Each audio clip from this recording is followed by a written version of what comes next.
اعوذ باللہ من الشیطان الرجیم بسم اللہ الرحمن الرحیم کتب علیکم اذا حضر احدکم الموت ان ترک خیرا الوصیہ للوالدین والاقربین بالمعروف حقا علی المتقین فمن بدلہ بعدما سمعہ فإنما اثمہ علی الذین یبدلونہ ان اللہ سمیع علیم۔ کتب علیکم اذا حضر احدکم الموت، فرض کیا گیا ہے تمہارے اوپر جب تم میں سے کسی کو موت حاضر ہو جائے اور نزع کا عالم طاری ہو جائے، ان ترک خیراً، اگر اس نے مال چھوڑا ہو تو اس کے لیے فرض کیا گیا ہے الوصیۃ، وصیت کرنا فرض ہے، للوالدین والاقربین بالمعروف، والدین کے لیے اور قریبی رشتہ داروں کے لیے معروف طریقے سے، اچھے طریقے کے ساتھ، حقاً علی المتقین، یہ حق ہے پرہیزگاروں پر، فمن بدلہ بعد ما سمعہ، جس نے اس وصیت کو بدل دیا اسے سننے کے بعد، فإنما اثمہ علی الذین یبدلونہ، پس اس کا گناہ ان لوگوں پر ہوگا جو اس وصیت کو بدل لیں گے، ان اللہ سمیع علیم، بے شک اللہ رب العزت سننے والا، جاننے والا ہے۔ فمن خاف من موص جنفا او اثما، پس جس کو خوف ہو وصیت کرنے والے سے، جنفاً خطا کا، غلطی کا، حق سے پھر جانے کا، او اثماً یا گناہ کا، فاصلح بینہم، تو وہ ان کے درمیان اصلاح کر لے، فلا اثم علیہ، تو اس پر کوئی گناہ نہیں، ان اللہ غفور الرحیم، بے شک اللہ رب العزت معاف کرنے والا اور رحم کرنے والا ہے۔ میرے محترم بزرگوں اور دوستو، گزشتہ درس میں قصاص کا حکم آیا تھا کہ انسانی جان کی حفاظت لازمی ہے، اور آج وصیت کا حکم بیان کیا جا رہا ہے۔ وصیت کا مکمل قانون قرآن کریم میں مختلف مقامات پر ہے، اور یہ جو آیت میں نے آپ کے سامنے تلاوت کی، یہ آیات، ان میں ابتدائی قانون کا ذکر ہے، اور اس قانون کی ابتدائی آیات ہیں، اور وہ کیا ہے ان میں کہ مرنے والے کا وارثوں کے لیے اپنے مال میں سے وصیت کرنا، کہ جو مر رہا ہے وہ وارثوں کے لیے وصیت کرے۔ کیا وصیت کرے؟ میری ماں کا اتنا حصہ، باپ کے لیے اتنا حصہ، فلاں چچا کے لیے اتنا، فلاں کے لیے اتنا، اس کے ذمہ وصیت کو فرض قرار دیا اگر اس نے مال چھوڑا ہو۔ لیکن ایک بات ذہن میں رہے کہ یہ ابتدا میں یہ حکم تھا، اس وقت تھا کہ جب ورثاء کے لیے کوئی حصہ قرآن میں مقرر نہیں تھا، اس وقت کہا تھا وارثوں کے لیے وصیت کرنا لازم اور فرض ہے، اور جب قرآن کریم میں باقی حصے مقرر ہو گئے ورثاء کے لیے، اور سورہ نساء میں آ گیا یوصیکم اللہ فی اولادکم، تمہارے لیے، رشتہ داروں کے لیے وصیت جو ہے وہ کہا، اللہ حکم دیتے ہیں کہ تم ان کے لیے جو ہے وہ گویا کہ ذکر کرو، اور یوصیکم اللہ فی اولادکم للذکر مثل حظ الانثیین، لڑکے کا 2 حصے ہوں گے اور لڑکی کا 1 حصہ ہوگا، 2 لڑکیوں کے برابر 1 لڑکے کو ملے گا۔ باپ کے لیے، ماں کے لیے الگ حصے کا ذکر ہوا، بیوی کے لیے الگ حصے کا ذکر، شوہر کے لیے الگ حصے کا ذکر، بہنوں کے لیے الگ حصے کا ذکر۔ اب جب سورہ نساء میں ان کے ذکر ہونے لگا، حصے مقرر ہو گئے، جب ان کے حصے مقرر ہو گئے تو اب یہ ابتدائی جو وصیت کو لازم قرار دیا گیا تھا، فرمایا کہ یہ حکم اب منسوخ ہو گیا ان آیات کی وجہ سے، اس حکم کو منسوخ کر دیا گیا، اور اب ورثاء کے لیے وصیت نہیں ہے، وارثوں کے لیے جو شرعی وارث بن رہا ہے، باپ ہے، بیٹا ہے، بھائی ہے، اور اسی طرح بیٹی ہے وغیرہ وغیرہ، اب ان وارثوں کے لیے جن کی وراثت ہے، فرمایا ان کے لیے وصیت نہیں کی جائے گی۔ ہاں ورثاء کے علاوہ جن کا میراث میں حصہ نہیں، جو وارث نہیں بن رہے، ان کے لیے آدمی وصیت کرے گا، اور وہ بھی وصیت کتنی نافذ ہوگی؟ 1/3، 1/3 1/3 میں اس کی گویا وصیت نافذ ہوگی، اس کے علاوہ اس کی وصیت نہیں ہوگی۔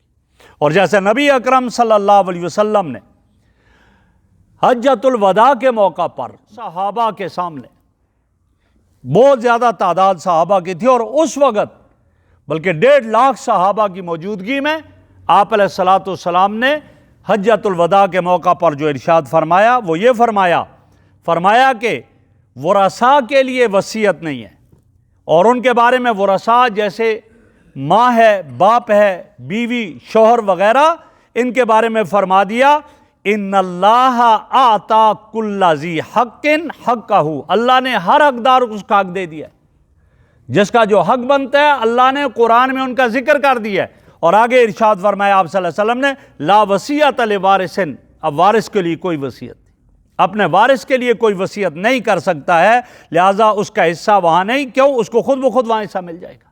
جب اس کو خود بخود وہاں حصہ مل جائے گا تو اب فرما دیا کہ یہ وصیت کا جو پہلے حکم تھا یہ حکم منسوخ ہو گیا۔ اسی لیے حضرت عبداللہ ابن عباس رضی اللہ تعالیٰ عنہ فرماتے ہیں کہ سورہ نساء کی جو آیات میراث نازل ہوئی تو فرمایا انہوں نے لوگوں کی وصیت کو منسوخ کر دیا جن کا میراث میں حصہ مقرر ہے، البتہ دوسرے رشتہ دار جن کا حصہ مقرر نہیں ان کے لیے یہاں وصیت کا حکم ہے، اور فرمایا وہ اب بھی باقی ہے۔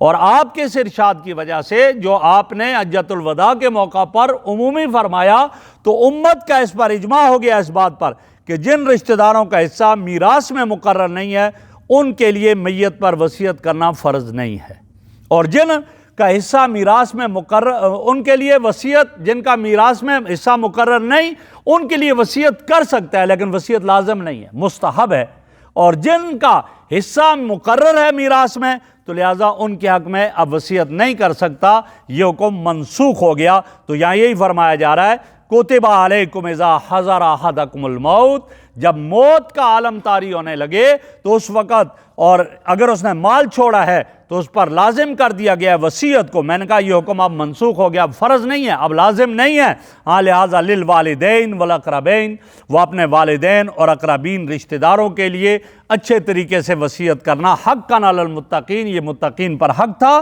پہلے یہ حکم تھا لیکن بعد میں یہ حکم منسوخ ہو گیا۔ البتہ یہ بات ذہن میں رہے، میں نے عرض کیا کہ 1/3 مال میں غیر ورثاء کے لیے وہ وصیت کر سکتا ہے، اور 1/3 مال میں اس کی وصیت معتبر ہوگی۔ ایک آدمی ہے، وہ دنیا سے جا رہا ہے، اس کے مال رہ گیا، اب اس کا مال رہ گیا تو سب سے پہلا کام کیا ہوگا؟ اس کے تجہیز اور تکفین، کفن دفن کا انتظام کیا گیا ہے وصیت کو۔ میں نے کہا یہ حکم اب منسوخ ہو گیا، اب فرض نہیں ہے، اب لازم نہیں ہے، ہاں لہٰذا للوالدین والاقربین، وہ اپنے والدین اور اقربین رشتہ داروں کے لیے اچھے طریقے سے وصیت کرنا حقاً علی المتقین، یہ متقین پر حق تھا، پہلے یہ حکم تھا لیکن بعد میں یہ حکم منسوخ ہو گیا۔ البتہ یہ بات ذہن میں رہے، میں نے عرض کیا کہ 1/3 مال میں غیر ورثاء کے لیے وہ وصیت کر سکتا ہے، اور 1/3 مال میں اس کی وصیت معتبر ہوگی۔ ایک آدمی ہے، وہ دنیا سے جا رہا ہے، اس کے مال رہ گیا، اب اس کا مال رہ گیا تو سب سے پہلا کام کیا ہوگا؟ اس کے تجہیز اور تکفین، کفن دفن کا انتظام اس کے مال میں سے کیا جائے گا، اور جب وہ ہو جائے پھر بھی مال بچا ہے تو پھر اس پر جو قرض ہیں ان قرضوں کو ادا کیا جائے گا، اب بھی مال بچا ہے تو اس کی وصیت نافذ ہوگی، اب اس کے بعد جو بچا ہے تو وہ ورثاء میں تقسیم کیا جائے گا۔ یہ اس کا طریقہ ہے۔ اب وصیت کے بارے میں کہا کہ وصیت جیسے لازم ہے کرتے ہیں تو غیر ورثاء کے لیے کرتے ہیں، تو لہٰذا وصیت کی کئی اقسام بھی بیان کی گئی۔ آیا انبیاء بھی وصیت کرتے تھے؟ تو فرمایا ہاں انبیاء نے وصیت تو کی لیکن انبیاء مال کی وصیت نہیں کرتے تھے۔ نبی اکرم صلی اللہ علیہ وسلم جو ہے آپ علیہ الصلوۃ والسلام کے بارے میں صحابہ سے پوچھا گیا کیا آپ صلی اللہ علیہ وسلم نے کوئی وصیت فرمائی؟ تو صحابہ نے جواب دیا کہ آپ نے مال کے متعلق کوئی وصیت نہیں فرمائی۔ کیوں نہیں فرمائی؟ وجہ کیا ہے؟ تو فرمایا وجہ یہ ہے کہ آپ نے فرمایا ما ترکنا صدقہ، جو ہم چھوڑتے ہیں وہ ہمارا مال نہیں، وہ صدقہ ہے۔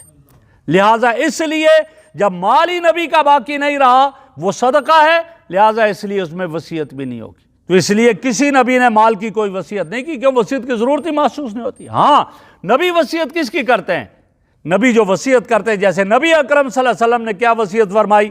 آپ فرماتے تھے قرآن پر عمل کرو۔ آپ آخر میں آپ نے کیا فرمایا تھا؟ آپ نے فرمایا الصلاۃ وما ملکت ایمانکم، نماز پڑھو، نماز کی پابندی کرو، وما ملکت ایمانکم، اپنے محتاطوں کا خیال رکھو، غلاموں کے ساتھ اس نے سلوک کرو۔ آپ نے یہاں تک فرمایا، آپ نے شرک سے بچنے کا کہا، لہٰذا آپ نے یہ وصیت فرمائی ہے، ورنہ آپ نے مال کی کوئی وصیت نہیں فرمائی۔ اب جو وصیت یہ آدمی کرے گا تو اس کی فرمایا کئی قسمیں ہو سکتی ہیں۔ ایک قسم تو وصیت کی یہ ہے کہ مباح یا مستحب، وصیت کرنا اچھی بات ہے، مباح ہے، مستحب ہے، اور اس کا ذکر حدیث میں آتا ہے کہ نبی اکرم صلی اللہ علیہ وسلم نے یہ ارشاد فرمایا، حضرت عبداللہ ابن عمر رضی اللہ تعالیٰ عنہ کی روایت ہے کہ آپ نے فرمایا جس شخص کے پاس کوئی ایسی چیز ہو کہ جس کے متعلق وہ وصیت کرنا چاہتا ہے، ایسی چیز ہے جس کے لیے وصیت کرنا چاہتا ہے، تو فرمایا اس سے چاہیے کہ 2 راتیں بھی نہ گزرے مگر وصیت اس کے سرہانے کے نیچے لکھی ہونی چاہیے۔ کوئی ایسی چیز ہے وصیت کرنا چاہتا ہے تو 2 راتیں نہ گزارے ایسے، بلکہ لکھ کر اپنے تکیے کے نیچے وہ رکھ لے۔ حضرت عبداللہ ابن عمر رضی اللہ تعالیٰ عنہ فرماتے ہیں کہ جب سے میں نے سنا آپ صلی اللہ علیہ وسلم نے یہ بات ارشاد فرمائی تو اس وقت سے میں نے وصیت لکھ کر اپنے سرہانے کے نیچے رکھ دی۔ فرمایا یہ مستحب ہے، آدمی کو چاہیے لکھ کر رکھنی چاہیے اپنی وصیت کیا ہے، کچھ پتہ نہیں زندگی کا کس وقت موت آ جائے، لہٰذا اس کو لکھ کر رکھنا چاہیے۔ ایک یہ مستحب ہے۔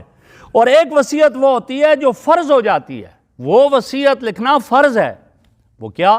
ایک آدمی بیمار ہے، موت کا عالم طاری ہو گیا، علامات نظر آ رہی ہیں کہ اب یہ بچ نہیں سکتا، اس پر قرض ہے لوگوں کا، اب اس پر فرض ہے کہ وہ اپنے رشتہ داروں کے پاس بیٹھ کر لکھوائے کہ فلاں فلاں کا قرض میرے ذمہ ہے، ان کو ادا کرنا ہے۔ اس نے زکوٰۃ نہیں ادا کی، 2 سال 3 سال زکوٰۃ ادا نہیں کی، اس کے ذمہ فرض تھی، وہ لکھ کر جائے کہ میرے ذمہ اتنی زکوٰۃ تھی لہٰذا یہ ادا کی جائے۔ اس کے ذمہ اور کوئی ایسا کسی کا مال ہے، وہ لکھ کر جائے کہ میرے ذمہ یہ ہے، وہ یہ فرض ہے اس کے ذمہ۔ کیوں؟ اس لیے کہ اگر وہ یہ نہیں لکھے گا تو ورثاء اس کا قرض ادا نہیں کرتے ہیں، ورثاء اس کے جو ہے وہ روزوں کا فدیہ نہیں دیں گے، اس کی نمازوں کا فدیہ نہیں دیتے، وہ تو کہتے ہیں آ جائے ہمارے پاس۔ اب جب یہ لکھے گا نہیں، وہ ادا نہیں کریں گے، یہ گناہ گار ہوگا، اور اس کے کندھوں پر وہ قرض بھی رہے گا، وہ روزے کا فدیہ بھی رہے گا، وہ نماز کا فدیہ بھی اس کے کندھوں پر رہے گا، اور یہ خود گناہ گار ہو جائے گا۔ لہٰذا اس کو چاہیے کہ یہ لکھے تاکہ اگلے کو پتہ ہو کہ ہاں بھائی ہے، اور اس کے مال میں سے پھر کیا ہوگا؟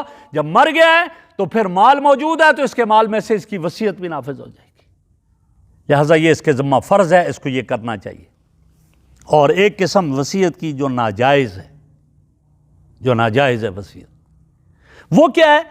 آدمی کوئی ناجائز چیز کی وصیت کرتا ہے۔ کئی لوگ ہوتے ہیں نا، ہم نے ایک جگہ ایک کتاب میں پڑھا کہ کسی زمانے میں کسی آدمی نے یہ وصیت کی کہ جب میں مر جاؤں تو میرے اوپر ناچنے اور گانے والیوں کو بلانا اور ڈھول ڈمکے بھی لگانا۔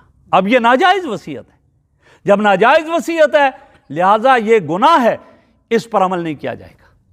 اس وصیت پر عمل کرنا غلط ہے اور یہ ناجائز ہے، لہٰذا اس کو نہ مانا جائے۔ ہاں جائز وصیت جو کر رہا ہے اس کو مانا جائے۔ پھر آگے کہہ دیا کہ جو وصیت اگر اس نے کی جو جائز وصیت ہے، اس وصیت کو بدلنا نہیں چاہیے، اس کو بدلے گا گناہ گار ہوگا۔ اب مرتے وقت یہ وصیت کر رہا ہے میرے پیسوں میں سے پانی کا ایک کنواں کھدوا لینا تاکہ وہ میرے لیے صدقہ جاریہ ہو جائے۔ اگر اس کے 1/3 مال میں سے یہ ہو سکتا ہے وہ کنواں کھدوایا جائے۔ اب وہ رسا بیٹھ کر کہیں جی نہیں جی کنویں کی ضرورت نہیں، ہم کیوں کنواں کھدوائیں، ہم یہ کرتے ہیں کہ مسجد میں لگا دیتے ہیں پیسے، یہ اس کی وصیت کو بدل دیا، یہ غلط ہے۔ جس کے لیے اس نے کہا وصیت کی وہ کیا جائے، وصیت کی یہ میرے پیسے مسجد میں لگا دینا، اب وہ رسا نے کہا نہیں ضرورت ہے، چلو ہم جو ہے ہمارا روڈ نہیں بنا ہوا، ہمارے گلی پکی نہیں ہے، یہ کر دیتے ہیں، یہ غلط ہے۔ جیسے وصیت کی اس پر عمل کرنا چاہیے، پھر وہی ہونا چاہیے۔ اور یہی فرمایا اب اگر یہ اس کو بدلے گا یہ شخص، یہ گناہ گار ہو جائے گا۔ اور اگر اس نے غلط وصیت کی ہے تو اس کو بدلنے میں کوئی گناہ گار نہیں ہے، پھر اس کو بدل لے، اس کو بدل سکتا ہے، لہذا اس کا یہاں پر ذکر کیا گیا۔ یا یہ فرمایا آگے، فرمایا کہ فَمَن بَدَّلَهُ بَعْدَ مَا سَمِعَهُ، جو وصیت کی، وصیت سننے کے بعد اس کو بدل دیا، فَإِنَّمَا إِثْمُهُ عَلَى الَّذِينَ يُبَدِّلُونَهُ، اس کا گناہ ان لوگوں پر ہوگا جو اس کی وصیت کو بدلتے ہیں۔ جب اس نے صحیح وصیت کی تھی اس کو نہیں بدلنا چاہیے۔ ہاں فَمَنْ خَافَ مِنْ مُوسٍ جَنَفًا أَوْ إِثْمًا، اس خوف ہے کہ وصیت کرنے والے نے کوئی گناہ، کوئی جو ہے وہ گویا غلط وصیت کر لی ہے، اب اس صورت میں کیا کہا، فَأَصْلَحَ بَيْنَهُمْ، تو اب چاہیے کہ اس کے درمیان اصلاح کرے، وصیت کرنے والے اور جن کے لیے وصیت کیا ان کے درمیان اصلاح کر لیتا ہے، فَلَا إِثْمَ عَلَيْهِ، تو اس پر کوئی گناہ نہیں ہوگا۔ فرمایا ان اللہ غفور الرحیم، بے شک اللہ رب العزت معاف کرنے والا اور رحم کرنے والا ہے۔ تو یہ پہلے میں نے کہا وصیت کی فرضیت کا حکم تھا، اب یہ وصیت کرنا فرض تو نہیں ہے، لیکن یہ ہے کہ اگر ورثاء کے علاوہ کے لیے وصیت کرتا ہے تو اچھی بات ہے، کر لینی چاہیے۔ البتہ وارثوں کے لیے وصیت نہیں ہوگی، اور وارث کے لیے وصیت کیوں نہیں ہوگی؟ اس پر یہ الزام آ سکتا، اب یہ مرنے لگا تو ایک کو دوسرے سے زیادہ حصہ دینا چاہ رہے، لہٰذا اب اس کا جو حصہ جو قرآن میں مقرر ہے وہی حصہ ہوگا، اس سے زیادہ کی اس کے ساتھ وصیت یہ نہیں کر سکتا، اگر وصیت کرے گا اس کا اعتبار نہیں ہوگا۔ اللہ ہمیں عمل کی توفیق عطا۔ الحمدللہ رب العالمین والعاقبۃ والصلاۃ والسلام علی رسول محمد وآلہ وصحبہ۔ یا حی یا قیوم برحمتک نستغیث اصلح لنا شاننا کلہ ولا تکلنا الی انفسنا۔ صلی اللہ تعالی علی خیر خلقہ محمد وآلہ وصحبہ اجمعین۔